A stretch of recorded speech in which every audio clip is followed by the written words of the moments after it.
हाँ जी, next section हमारे पास आता है सेक्शन नंबर 46 जो कि बात करेगा बेसिक रिक्वायरमेंट। बेसिकली लिखा हुआ है, सेक्शन का नाम नहीं है यहाँ पे, पूरा जो इसका कंप्लीट नेम है वो है basic requirements of certificate of shares. मतलब शेयर सर्टिफिकेट का बेसिकली ये सेक्शन है कि शेयर सर्टिफिकेट को लेके क्या प्रोविजन हमारे कंपनीज एक्ट के अंदर, ठीक है ना। तो यहाँ पे पूरा नाम मेंशन नहीं है, इस पर गुमराह नहीं होना। जो इस सेक्शन का नाम है वो है सर्टिफिकेट ऑफ शेयर्स, ठीक है। चलिए, तो इसके अंदर बेसिकली 5 सब सेक्शन है, छोटे छोटे से सिंपल सा। क्या कहता है ये? तो पहला सबसेक्शन कहता है कि जो सर्टिफिकेट इशू किया जाएगा कंपनी के द्वारा, ऑब्वियस सी बात है उसको क्या होना चाहिए, दो चीज होना जरूरी है। आपने स्टार्टिंग के सेक्शनों में देखा कि कोई भी डॉक्यूमेंट जो है वो बाइंडिंग कब होगा, जब उस पर कॉमन सील लगी होगी, अगर कंपनी के पास कॉमन सील है तो। और दूसरा कि वो साइन किया गया होगा, ठीक है। साइन में आपने देखा प्रोविजन क्या कि साइन कौन करेगा, या तो कंपनी के 2 डायरेक्टर साइन करेंगे या फिर कंपनी का कोई एक डायरेक्टर और एक कंपनी सेक्रेटरी साइन करेगा उन कंपनियों के लिए जहां पे की कंपनी सेक्रेटरी एप्लीकेबल है। मतलब अगर कंपनी के पास कंपनी सेक्रेटरी है तो कंपनी सेक्रेटरी एक और एक डायरेक्टर दोनों मिलकर साइन करेंगे तो वो वैलिड माना जाएगा। अगर कंपनी सेक्रेटरी नहीं है तो उस केस में 2 डायरेक्टर साइन करेंगे तब जाके वो वैलिड माना जाएगा। एंड कॉमन सील होना तब जरूरी है अगर कंपनी के पास है तो, ठीक है। तो ये बेसिक सी बात कहता है 46 का 1। ये बेसिकली क्या कह रहा है कि कोई भी शेयर सर्टिफिकेट जो कंपनी ने इश्यू करके दिया है किसी भी होल्डर को जिसके पास वो शेयर सर्टिफिकेट है, तो वो क्या माना जाएगा, उस शेयर का ऑनर।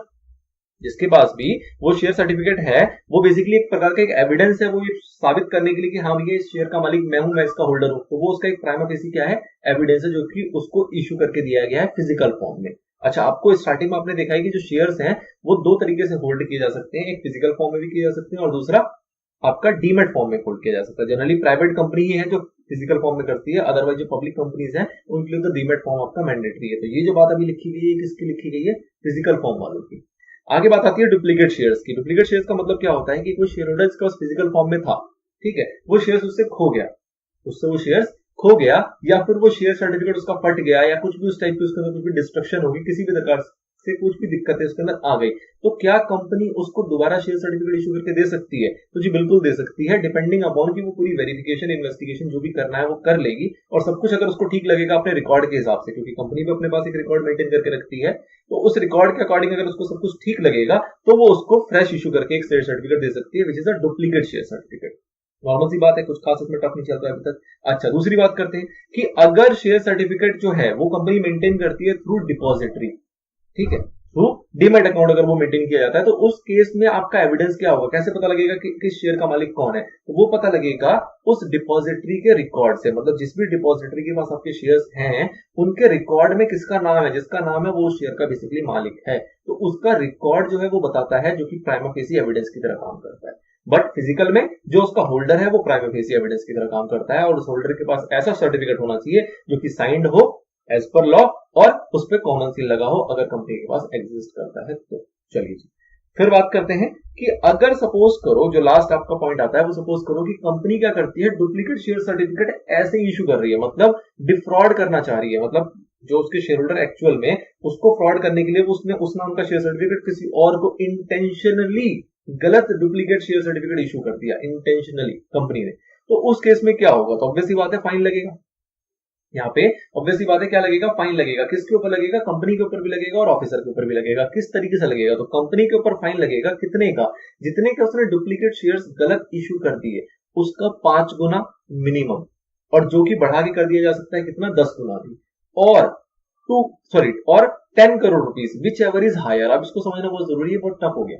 मतलब कि जहां हायर टर्म आ गया उसका मतलब क्या है कि भैया 10 करोड़ की पेनल्टी तो पक्की हो गई। अगर आपने 5 लाख के भी शेयर सर्टिफिकेट गलत इशू कर दिए, 5 लाख के डुप्लीकेट शेयर सर्टिफिकेट आपने फ्रॉड करने के चक्कर में कंपनी ने गलत इशू कर दिए, तो 5 लाख और 10 crore whichever is higher, तो 10 करोड़, तो पेनल्टी कितनी लगेगी, मतलब 10 करोड़ की लगेगी। तो ये हायर जो लिखा है, यहाँ लोअर होता तो नॉर्मल हो जाता, बट जो हायर है कहीं ना कहीं इस प्रोविजन को क्या बनाता है, बहुत ज्यादा टफ बना रहा है, ठीक है। तो अगर किसी ने इंटेंशनली फ्रॉड के जरिए से डुप्लीकेट शेयर्स आपके गलत इरादे से इशू किए हैं तो उस कंपनी के ऊपर फाइन लगेगा कितना, कम से कम वो जो शेयर की फेस वैल्यू होगी उसका 5 गुना, बढ़ा के इसको 10 गुना भी किया जा सकता है, और 10 crore rupees whichever is higher. ये तो बात हो गई कंपनी की। अब बात करो ऑफिसर की। ऑफिसर का क्या होगा? जो ऑफिसर इन डिफॉल्ट है, जिसकी गलती है जिन ऑफिसरों की, तो वो लायबल हो जाएंगे सारे के सारे। कौन सा वाला सेक्शन? सेक्शन 447, जो कि बात करता है किसकी, पनिशमेंट फॉर फ्रॉड की। तो वो 447 सेक्शन उनके ऊपर लग जाएगा, जिसके अंदर आपने पढ़ा है पीछे कि इंप्रिजनमेंट भी होती है, पेनल्टीज भी होती है, अच्छा खासा उसका हिसाब किताब है। तो वो 447 के लिए बेसिकली लायबल हो जाएंगे। तो ये बेसिकली 5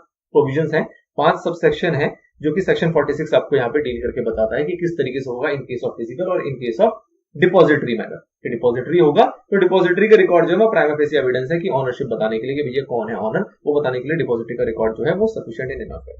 नाउ अब बात कर रहे हैं थोड़ी सी और इसकी इलेबोरेट किया गया रूल के माध्यम से, क्या कि जो फिजिकल है उसका बेसिकली एविडेंस क्या है। आपने देखा कि शेयर सर्टिफिकेट जो उसके पास होगा वो उसका एविडेंस, और शेयर सर्टिफिकेट में क्या होना चाहिए, तो पहला कंडीशन उन्होंने यहाँ पे लिखा है डिस्टिंक्टिवली नंबर्ड होनी चाहिए, मतलब उसके ऊपर एक सीरियल नंबर लगा होना चाहिए जो कि सेपरेट, हर किसी का अलग अलग सीरियल नंबर होगा। ऑब्वियस ही बात है, जैसे करेंसी होती है तो करेंसी की नंबरिंग होती है, हर करेंसी के ऊपर एक नोट के ऊपर एक नंबर लिखा होता है, वो रिपीटेड नहीं होता, वो नंबर क्या होता है सेपरेट होता है। तो उस टाइप से उस, या फिर आप बात करें सिंपल से आपके सर्टिफिकेट होते हैं, आपके एग्जाम के सर्टिफिकेट होते हैं, तो उसके ऊपर भी जो कुछ नंबर्स मेंशन होते हैं वो नंबर सबके क्या होते हैं, डिस्टिंक्ट होते हैं, सबके अलग अलग नंबर्स होते हैं। तो वही होना चाहिए हमारे शेयर सर्टिफिकेट के ऊपर। और दूसरा प्रोविजन सेम है कि कॉमन सील अगर है तो होना चाहिए, और दूसरा साइन होना चाहिए 2 डायरेक्टर या फिर 1 डायरेक्टर और 1 सीएस के द्वारा। नाउ अगर डुप्लीकेट इशू करना है तो डुप्लीकेट इशू कंपनी कर सकती है, डिपेंडिंग अपॉन कि वो सारे कंप्लायंसेस जो होंगे लॉ के वो फुलफिल करेगी और प्रॉपर इन्वेस्टिगेशन करेगी कि हाँ सही आदमी को किया जा रहा है या नहीं किया जा रहा। क्यों? क्योंकि अगर गलत आदमी को कर दिया गया तो आपके ऊपर पेनल्टी प्रोविजन बहुत तगड़ा वाला है जो लग जाएगा। ऑब्वियसली बात है, ये वाली चीजें डीमेट फॉर्म के लिए लायबल नहीं है। डीमेट फॉर्म में तो डिपॉजिटरी का जो रिकॉर्ड है वही सफिशिएंट इनफ होता है, तो उसके लिए लायबल नहीं है। तो कहीं ना कहीं कह लो कि ये प्राइवेट कंपनी के लिए एप्लीकेबल है, पब्लिक कंपनी के लिए एप्लीकेबल नहीं है ये वाले फिजिकल फॉर्म के इशू की बात है।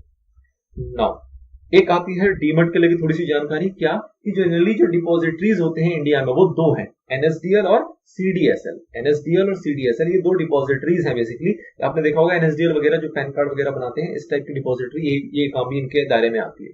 ठीक है, तो ये 2 डिपॉजिटरी हैं, और ये 2 डिपॉजिटरी का इंडिपेंडेंटली काम कर पाएगी नहीं, इन्होंने अपने अंडर काफी सारे डीपीज बना रखे हैं। डीपीज का मतलब क्या है, डिपॉजिटरी पार्टिसिपेंट्स, मतलब कह लो कि 2 मेन कंपनी होगी, उन्होंने कई सारे अपने ब्रांच ऑफिसेस खोले हुए हैं ऑल ओवर इंडिया, जिसके थ्रू हम कांटेक्ट कर पाते हैं। हम सीधा एनएसडीएल के हेड ऑफिस नहीं जा सकते, तो उनका जो लाइसेंस होल्डर कह लो कि जिन्होंने उनका लाइसेंस ले लेके छोटी छोटी शॉप्स खोली हुई होती हैं, उनके थ्रू हम जो पैन कार्ड वगैरह बनाते हैं, जो ऑथराइज सेंटर्स होते हैं उनके थ्रू हम काम करते हैं। तो जो जितने भी ऑथराइज सेंटर्स हैं उसको हम क्या बोलते हैं, डिपॉजिटरी पार्टिसिपेंट, जिससे हम इंटरेक्ट करते हैं। अच्छा, ये डीपी बेसिकली क्या करता है, तो ये सारे शेयर होल्डर का ट्रैक रिकॉर्ड मेंटेन करता है कि उन शेयर होल्डर्स की कितने शेयर्स आए, कितने गए, कितने के ऊपर चार्ज है वगैरह वगैरह, जो भी उनकी अप्स एंड डाउन हो रही है उन सारे शेयर्स की, उनका प्रॉपर रिकॉर्ड जो मेंटेन करके रखेगा वो कौन रखेगा, डीपी अंडर दी डिपॉजिटरी, चाहे वो एनएसडीएल हो चाहे वो सीडीएसएल हो, जैसा भी है। ठीक है, फिर एक कॉमन लैंग्वेज में बताने की कोशिश की गई लास्ट पैराग्राफ में, वो क्या कि आप एक सिंपली क्या समझ सकते हैं कि जैसे कि करेंसी है, ठीक है, करेंसी जो इशू होता है वो कौन इशू करता है, आपका सेंट्रल बैंक मतलब आरबीआई। तो करेंसी की तरह ही आप कंपेयर कर सकते हो कि शेयर सर्टिफिकेट जो है वो इशू कौन करता है, वो कंपनी इशू करती है। अब अगर करेंसी को कोई और इशू करने लग जाए या उसके अंदर किसी भी प्रकार का फ्रॉड करने लग जाए तो बहुत कड़क वाले पेनल्टी प्रोविजंस हैं करेंसी के रिगार्ड में।